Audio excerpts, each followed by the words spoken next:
ทัพรัสเซียได้เปิดฉากโจมตีแบบผสมผสานด้วยอาวุธที่มีความแม่นยำทั้งขีปนาวุธพิสัยไกลจากทะเลขีปนาวุธความเร็วเหนือเสียงคินซันและก็โดรนโจมตีโครงสร้างพื้นฐานสนามบินของยูเครนซึ่งเป็นฐานทัพที่ยูเครนนั้นวางแผนเอาไว้นะครับจะใช้รองรับเครื่องบินรบจากตะวันตกรวมถึงเครื่องบิน F-16 การโจมตีนั้นบรรลุเป้าหมายรัสเซียออกมาบอกก่อนหน้านี้หลายครั้งนะครับว่าถ้าชาติใดก็ตามที่ดำเนินการเนี่ยยอมให้ยูเครนเนี่ยจอดเครื่องบินรบเหล่านี้เนี่ยรัสเซียก็ถือว่านั่นคือเป็นเป้าทางทหารโดยชอบธรรมนะครับล่าสุดนั้นมีการรายงานข่าวนะครับว่ากระทรวงกลาโหมของรัสเซียออกแถลงการณ์ว่ากองทัพรัสเซียนั้นได้เปิดฉากโจมตีแบบผสมผสานด้วยอาวุธที่มีความแม่นยำทั้งขีปนาวุธพิสัยไกลจากทะเลขีปนาวุธความเร็วเหนือเสียงคินซันและก็โดรนนะครับโจมตีโครงสร้างพื้นฐานสนามบินของยูเครนซึ่งเป็นฐานทัพที่ยูเครนนั้นวางแผนเอาไว้นะครับจะใช้รองรับเครื่องบินรบจากตะวันตกรวมถึงเครื่องบิน F-16 เนี่ยครับซึ่งการโจมตีนั้นบรรลุเป้าหมายนะครับเป้าหมายที่ถูกกำหนดไว้ทั้งหมดนั้นถูกโจมตีแต่ว่ากระทรวงนั้นไม่ได้ระบุชัดเจนนะครับว่าตำแหน่งที่มีการโจมตีนั้นเป็นสนามบินหรือว่าฐานทัพอากาศแห่งไหนนะครับรายงานดังกล่าวมีขึ้นขณะที่ผู้สนับสนุนชาวตะวันตกอย่างสหรัฐอเมริกาเบลเยียมเดนมาร์กนอร์เวย์รวมถึงเนเธอร์แลนด์ให้คำมั่นสัญญาจะจัดหาเครื่องบินรบ F-16 ให้กับกองทัพยูเครนเนี่ยมากถึง60ลำภายในสิ้นปีนี้แล้วก็ก่อนหน้านี้เนี่ยครับทางด้านฝั่งของเซอร์เกย์โกลูฟบอฟนะครับหัวหน้าฝ่ายการบินของกองบัญชาการกองทัพอากาศยูเครนก็เสนอนะครับว่าเครื่องบินเนี่ยนะครับที่จะเข้ามาที่ได้รับ60ลำเนี่ยเนื่องจากว่านักบินของยูเครนเนี่ยมีเพียง20คนดังนั้นมันจะมีเครื่องบินที่เหลืออยู่เนี่ยครับก็ให้เอาไปจอดเอาไว้ในชาติสมาชิกนาโตในสนามบินเนี่ยนะครับของนาโตเนี่ยครับปรากฏว่าเรื่องนี้ก่อนหน้านี้เจคซิลเลเวนนั้นก็ปฏิเสธนะครับบอกว่าตามข้อตกลง10ปีทวิภาคีระหว่างสหรัฐอเมริกากับยูเครนนั้นจะต้องนำเครื่องบินรบทั้งหมดนั้นเนี่ยเข้าประจำการในประเทศยูเครนเท่านั้นแล้วก็นี่แหละครับล่าสุดนั้นปรากฏว่าฝั่งของรัสเซียนั้นได้มีการโจมตีสนามบินที่มีการเตรียมการเอาไว้สำหรับเรียกว่าประจำการเครื่องบินรบ F-16 เป็นที่เรียบร้อยซึ่งรัสเซียออกมาบอกก่อนหน้านี้หลายครั้งนะครับว่าถ้าชาติใดก็ตามที่ดำเนินการเนี่ยยอมให้ยูเครนเนี่ยจอดเครื่องบินรบเหล่านี้เนี่ย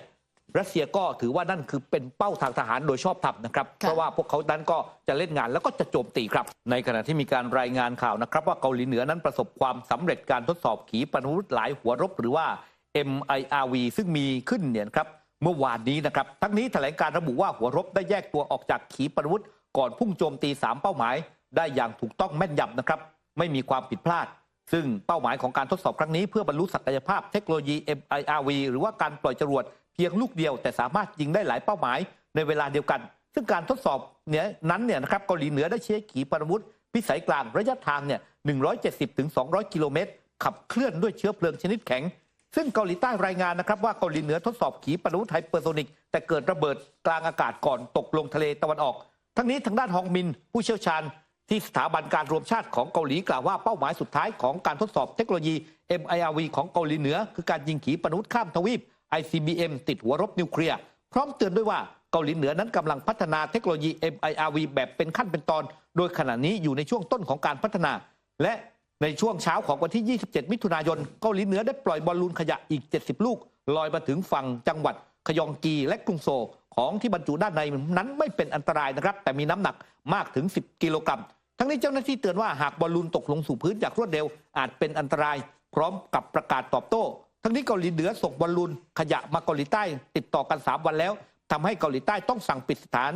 สนามบินนานาชาติอินชอนมานานถึง3ชั่วโมงเมื่อสุดสัปดาห์ที่ผ่านมาสหรัฐเองนั้นก็ส่งเรือบรรทุกเครื่องบินทีโอดอร์รูทเวลไปเทียบท่าที่เมืองปูซานเพื่อซ้อมรบกับเกาหลีใต้และวันนี้ก็จะเป็นการซ้อมรบร่วม3ชาติคือเกาหลีใต้สหรัฐรวมถึงญี่ปุ่นครับขณะที่มีการเผยแพร่นะคะเป็นภาพคลิปจากกล้องวงจรปิดเป็นนาทีที่ขีปนาวุธยูเครนเนี่ยโดยมีการระบุว่าเป็นขีปนาวุธที่จัดหาโดยสหรัฐอเมริกานะตามภาพที่คุณผู้ชมได้เห็นนี้เนี่ยคือภาพเนี่ยถูกบันทึกในช่วงระหว่างนะคะบางช่วงบางตอนเนี่ยจะเห็นว่า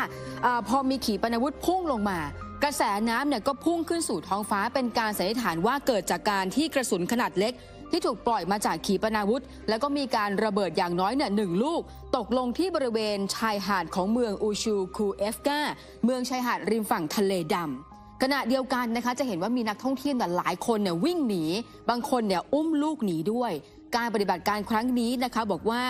สังหารผู้คนไปแล้วกว่า5 รายเป็นเด็กอย่างน้อยเนี่ย2 ราย ได้รับบาดเจ็บมากกว่า 150 คนด้วยกัน ทางการของรัสเซียให้คำจำกัดความการโจมตีครั้งนี้เนี่ยว่าเป็นการกระทำที่ก่อการร้าย แล้วก็มีการประท้วงนะคะไปยังลินเทรนซี่เอกอัครราชทูตของสหรัฐในรัสเซียแล้วก็บอกเลยว่าการกระทำแบบนี้นะเป็นการกระทำที่สหรัฐอเมริกาเนี่ยส่งมอบอาวุธกับยูเครนแม้ว่าทางการสหรัฐออกมาตอบโต้บอกว่าทั้งหมดเนี่ยเป็นการตัดสินใจของกองทัพของยูเครนแล้วก็ขณะเดียวกันมิคาฮิลโพโดเลียกที่ปรึกษาระดับสูงที่ปรึกษาของวลาดิเมียร์เซเลนสกี้เนี่ยก็บอกเลยว่าจริงๆแล้วเนี่ยพลเรือนทุกคนรู้อยู่แล้วว่าควรจะไปอยู่ที่อื่นที่ไม่ใช่บริเวณชายหาดหรือว่าแหลมไครเมียค่ะครับก็คือคนเนี่ยไปเล่นน้ำทะเลอยู่ตากอากาศอยู่แล้วอยู่ๆเนี่ยนะคุณผู้ชมดูนะดูในทะเลด้านซ้ายเห็นไหมฮะเดี๋ยวนั่นคือกระสุนนะค่ะนั่นคือระเบิดที่มันลงปุ้มปั๊มปุ้มปั๊มปุ้มปั๊มทุกคนเนี่ยวิ่งหนีหมดนี่จากมุมนี้เห็นไหมฮะล้มลุกคลุกคลานนะเหตุการณ์นี้แหละทำให้มีคนเนี่ยเสียชีวิตไป5 บาดเจ็บอีกกว่า150 คนนะเนี่ยแล้วดูด้านขวาฮะเห็นไหมฮะวันนี้มันใกล้ตรงบริเวณหาดมากนะเห็นไหมครับนี่คือถูกยิงเข้ามานะครับรัสเซียก็เอามาเปิดเผยนะครับว่านี่เป็นการกระทำของยูเครนที่มุ่งหวังเนี่ยโจมตีเล่นงานพลเรือนนะครับในขณะที่ล่าสุดครับคุณผู้ชมครับมีการรายงานข่าวว่านักการเมืองรัสเซียเนี่ยครับที่ถูกเนรเทศพ้นประเทศไปนะครับซึ่งได้ไปพบกันที่โปแลนด์ในสัปดาห์นี้หารือเกี่ยวกับแผน7 ประการในการที่จะโค่นล้มระบอบการปกครองของประธานาธิบดีวลาดิเมียร์ปูตินหนึ่งในนั้นก็คือคนนี้แหละครับเมื่อสักครู่คุณผู้ชมอิลยาโปโนมาเรฟคนนี้เนี่ยเป็นอดีตสสของรัสเซียนะครับแล้วก็เป็นตัวแทนของกลุ่มต่อต้านรัสเซียที่กำลังลี้ภัยอยู่ต่างประเทศบอกว่าตัวเองเนี่ยเตรียมการที่จะกดดันนาโต้ให้เปิดปฏิบัติการต่อผู้ใกล้ชิดของประธานาธิบดีวลาดิเมียร์ปูตินโปโนมาเรฟนั้นบอกกับผู้สื่อข่าวบอกว่าผู้ที่ทำการรบอยู่อย่างเจ้าหน้าที่ของรัฐที่ได้รับทุนสนับสนุนเพื่อทำสงครามกับยูเครนนักธุรกิจที่ผลิตอาวุธการโฆษณาชวนเชื่อผู้คนและคนเหล่านี้เนี่ยหากถูกลอบสังหารบนดินแดนรัสเซียถือเป็นเรื่องถูกกฎหมายคือเขาพยายามที่จะบอกเนี่ยว่าใครก็ได้ให้เป็นรอบสังหารบุคคลใดก็ได้ที่อยู่ใกล้ชิดปูตินแล้วก็หน่วยงานองค์กรใดก็ได้เนี่ยครับที่กำลังทำสงครามกับยูเครนถือว่าเป็นเรื่องที่ถูกต้องตามกฎหมายและเขาก็บอกนะครับว่าตอนนี้เนี่ยสิ่งที่เขาจะดำเนินการก็คือนำเสนอเรื่องนี้ต่อที่การประชุมนาโต้ที่จะเกิดขึ้นที่สหรัฐอเมริกาในช่วงต้นเดือนกรกฎาคมนี้เพื่อที่จะกดดันให้ชาติตะวันตกนั้นเนี่ยร่วมมือกับพวกเขา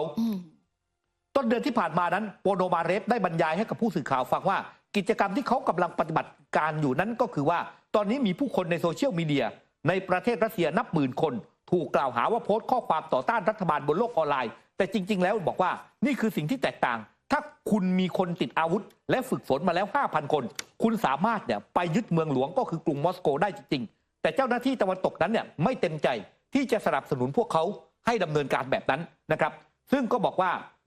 ตะวันตกนั้นเนี่ยสนับสนุนคนที่ทำเรื่องสิทธิมนุษยชนหรืออาจจะต่อต้านการโฆษณาชวนเชื่อนิดหน่อยเท่านั้นแต่พวกเขาเนี่ยหลีกเลี่ยงที่จะเสี่ยงในการที่จะให้คนเนี่ยติดอาวุธคือนายคนนี้เนี่ยมีแนวคิดถึงขนาดที่บอกว่าเอาคนเนี่ยติดอาวุธแล้วไปโจมตี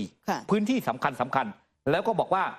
เขาพยายามกำลังวางแผนรอบสังหารปูตินใช่หรือไม่นักข่าวถามแบบนี้นะครับซึ่งโปโนมาเรฟปฏิเสธที่จะให้คำตอบที่ตรงไปตรงมาแต่บอกว่าคนใกล้ชิดกับปูตินเนี่ยจะไม่ยอมให้ปูตินรอดพ้นจากการได้รับพิจารณาคดีอย่างยุติธรรมก็คือบอกว่าเดี๋ยวคนใกล้ชิดปูตินเนี่ยจะลงมือเองแหละมาร่วมสนับสนุนท็อปนิวส์นำเสนอความจริงได้แล้ววันนี้เพียงกดปุ่ม Super Thanks แล้วเลือกจำนวนเงินตามที่ต้องการได้เลยครับขอบคุณครับ